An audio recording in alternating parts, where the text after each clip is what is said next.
पूर्व सांसद बृजभूषण शरण सिंह के ऊपर लगे पॉक्सो के मुकदमे को कोर्ट ने खारिज कर दिया है। जिस महिला पहलवान ने आरोप लगाया, उसने और उसके पिता ने पुलिस को ये बताया कि उन्होंने आवेश में आकर ये मुकदमा दायर करवा दिया था। आवेश में आकर मुझे ये सुनकर अचानक से डेजावू हुआ, जब रेसलर विनेश फोगाट, साक्षी मलिक और बजरंग पूनिया जंतर मंतर पर धरने पर बैठे थे। तब उन्होंने एक बयान दिया था कि Brijbhushan Sharan Singh wrestling federation of India के प्रेसिडेंट के पद से इस्तीफा दे दें। यदि वो इस्तीफा नहीं देंगे तो उनके ऊपर मुकदमा किया जाएगा। यदि वो इस्तीफा देते हैं तो कोई मुकदमा नहीं किया जाएगा। ये सब कुछ मेरे सामने घटित हो रहा था। तमाम मीडिया ऑर्गेनाइजेशंस ने इसको यथावत लिखा और दिखाया भी, और सवाल भी उठाया कि जब सवाल इतना गंभीर है कि मोलेस्टेशन का, यौन उत्पीड़न का मामला है या फिर रेप का मामला है, तो ये कैसी शर्त रख दी गई है। बहरहाल बृजभूषण शरण सिंह ने इस्तीफा दिया नहीं और उन पर मुकदमे क्या लगे ये आपके सामने है। इन्हीं में से एक मुकदमा था पॉक्सो का। 18 साल से कम उम्र की हरियाणा की एक महिला पहलवान ने यह मुकदमा फोगाट मलिक पूनिया के धरने के कुछ दिनों के बाद लिखवाया। क्रोनोलॉजी समझिए, कैसे डॉट्स को कनेक्ट करना है मैं ये आपको नहीं बताऊंगा, अपने विवेक का इस्तेमाल कीजिए, समझ जाइएगा। इस मुकदमे की वजह से बृजभूषण शरण सिंह को पार्टी ने टिकट नहीं दिया, उनके बेटे करण भूषण को उनकी जगह टिकट मिला। पूरी दुनिया की मीडिया में ये खबर छा गई। तथाकथित बुद्धिजीवी पत्रकारों ने लेख लिख डाले, तथाकथित अल्टरनेट मीडिया ने जबरदस्त मीडिया ट्रायल किया। कैसे, हम इस वीडियो में आगे सबूतों के साथ बताएंगे। नमस्कार, मैं हूं अभिषेक और आप देख रहे हैं इंडिया इनसाइट्स। अब ये मुकदमा कोर्ट द्वारा खारिज कर दिया गया है और उन तमाम मीडिया ऑर्गेनाइजेशंस को ये लिखना पड़ रहा है, बुझे मन से ही सही, लेकिन लिखना पड़ रहा है। हाथरस से लेकर बृजभूषण शरण सिंह के मामले में अल्टरनेट मीडिया और उनकी नज़र में कथित गोदी मीडिया में कमाल की समानता है। बिना जांच जज बन के जजमेंट पास करने की समानता है। बस आरोपी को सामंतवादी बता देना है, उसको लगभग क्रिमिनल ट्राइब से आया हुआ घोषित कर देना। ये देखिए, ये रिपोर्ट है इंडियन एक्सप्रेस की। इस रिपोर्ट में दिल्ली पुलिस की चार्जशीट को कोट करके ऐसे लिखा गया है मानो बृजभूषण शरण सिंह ने ये सब कुछ किया है। ये हेडलाइन से खेलना कहलाता है। इसे भी एक तरह का सॉफ्ट मीडिया ट्रायल कहते हैं। इस खबर को इंडियन एक्सप्रेस ने फ्रंट पेज पर जगह दी थी, लेकिन पॉक्सो का मामला खारिज होने की खबर कौन से पेज पर है पता नहीं है। लिखना तो पड़ा ही होगा, लेकिन फ्रंट पेज पर जगह नहीं मिली होगी। एक बार फिर इस हेडलाइन को गौर से देखिए। हिंदी में इसका मतलब है बृजभूषण ने छेड़खानी की।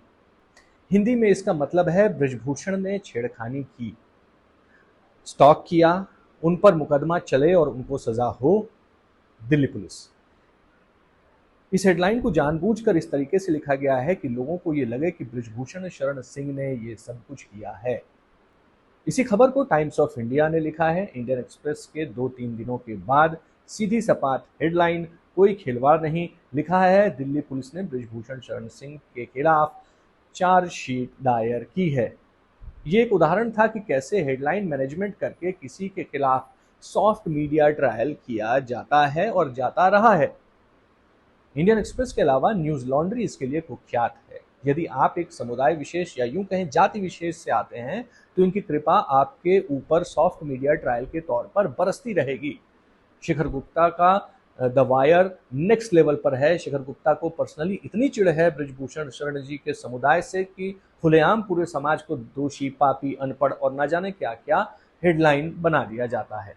बहरहाल, ये देखिए न्यूज लॉन्ड्री की रिपोर्ट। हेडलाइन में जस्टिस न्यूज लॉन्ड्री ने बृजभूषण सिंह को बाहुबली और शेखीबाज करार दिया है और कहा है कि जानिए क्यों वो कानून से ऊपर हैं।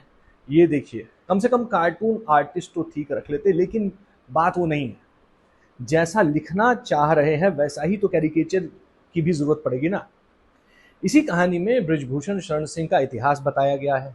जस्टिस न्यूज लॉन्ड्री ने बड़ी ही कुटिलता से एक स्पोर्ट्स जर्नलिस्ट का बयान छापा है। और कीजिएगा, लिखा है कि बृजभूषण सिंह के लोगों ने रियो ओलंपिक्स में उन्हें तब घेर लिया जब उन्होंने नरसिंह यादव के डोप टेस्ट का हवाला देते हुए लिखा था कि भारत की तरफ से 75 किलोग्राम वर्ग में कोई और खेलेगा नहीं, और दावा किया कि बृजभूषण शरण सिंह की नरसिंह यादव को लड़ाने की जिद की वजह से उस भार वर्ग में कोई खेल नहीं पाया। अब जस्टिस न्यूज लॉन्ड्री ने यहाँ जो अल्टरनेट मीडिया होने के नाते किया वो रिवर्स गोदी मीडिया से ज्यादा कुछ नहीं था।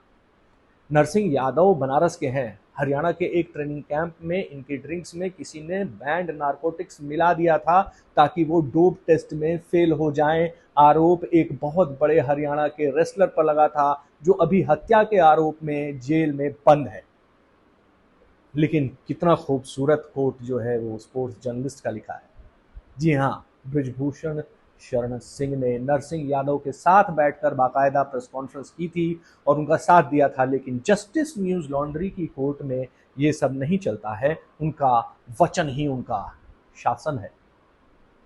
मैंने एक खबरिया चैनल में रहने के दौरान नरसिंह यादव से फोन पर बात की थी। सिर्फ मैंने ही की थी, उस दौरान किसी और ने उनको पूछा तक नहीं था। मैंने पूछा था कि क्या कोई हरियाणा लॉबी है जो रेसलिंग पर एक छत्र राज करती है या करना चाहती है, तो उनका जवाब ये था, पक्षपात होता है, हरियाणा के हर कैंप में पक्षपात होता है। बृजभूषण शरण सिंह सभी राज्य के खिलाड़ियों को मौका देते हैं, सभी को बराबर का मौका मिलना चाहिए। हरियाणा के हर रेसलिंग कैंप में पक्षपात होता है। Narsingh Yadav Commonwealth gold medallist है, उसी भार वर्ग में ओलंपिक मेडल के दावेदार थे जिसमें हरियाणा के सुशील कुमार ने ओलंपिक में मेडल जीता था।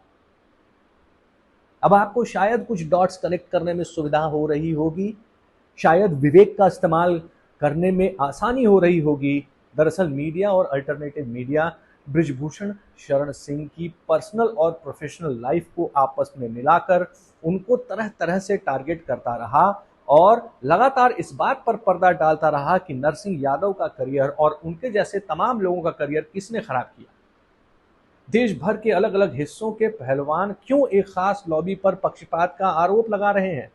आखिर क्यों हरियाणा के ही पहलवान धरने पे बैठे, वो भी एक ही परिवार से संबंधित, एक ही अखाड़े से संबंधित? एक क्राइम रिपोर्टर जो होता है वो एक्टिविस्ट नहीं होता है। मीडिया और अल्टरनेट मीडिया ने इस कथित क्राइम स्टोरी को एक्टिविज्म बना के एक मुहिम की तरह आगे बढ़ाया। जी हाँ, जर्नलिज्म और एक्टिविज्म अलग अलग चीजें होती हैं, लेकिन यहां पर इन्होंने लाइन ब्लर कर दी। कैसे, ये देखिए। उनके बेटे को चुनाव जीतकर वही बंगला क्यों मिला, इस पर न्यूज लॉन्ड्री ने खुद टाइम पास किया है। देखिए हेडलाइन, ये 2 लाइन जो लिखा है इसी रिपोर्ट में भी देखिए।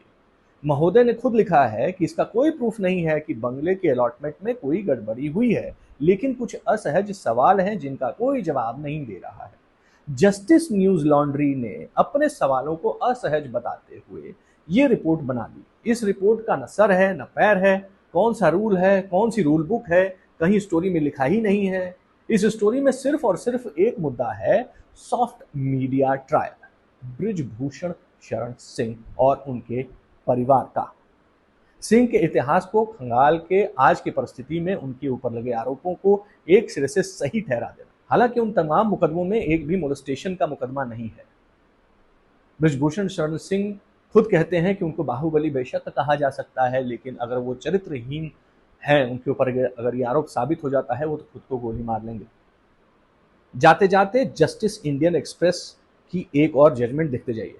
इन मोहतरमा ने बृजभूषण शरण सिंह पर लगे आरोपों का अमेरिकी फिल्म प्रोड्यूसर हार्वे विंस्टीन से तुलना कर दी और जजमेंट पास कर दिया कि वो आरोपी नहीं, दोषी हैं। और कुछ ऐसे लिख दिया कि वर्कप्लेस पर महिलाएं लड़ती रहेंगी ऐसे लोगों के खिलाफ। इस तरह से लिखने का मतलब है, और बड़े इंटरनेशनल मामलों से तुलना कर देने का मतलब है कि एक कहावत को चरितार्थ कर देना। क्या कहावत? चित भी मेरी, पट भी मेरा, खड़ा बिलोंग्स टू माय फादर।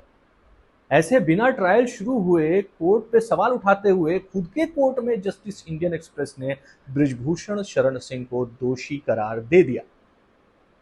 ये वीडियो कैसा लगा कमेंट बॉक्स में जरूर बताइएगा। हमारे चैनल को लाइक और सब्सक्राइब जरूर कीजिए। अपना ध्यान रखिएगा और वर्कआउट जरूर कीजिएगा। धन्यवाद।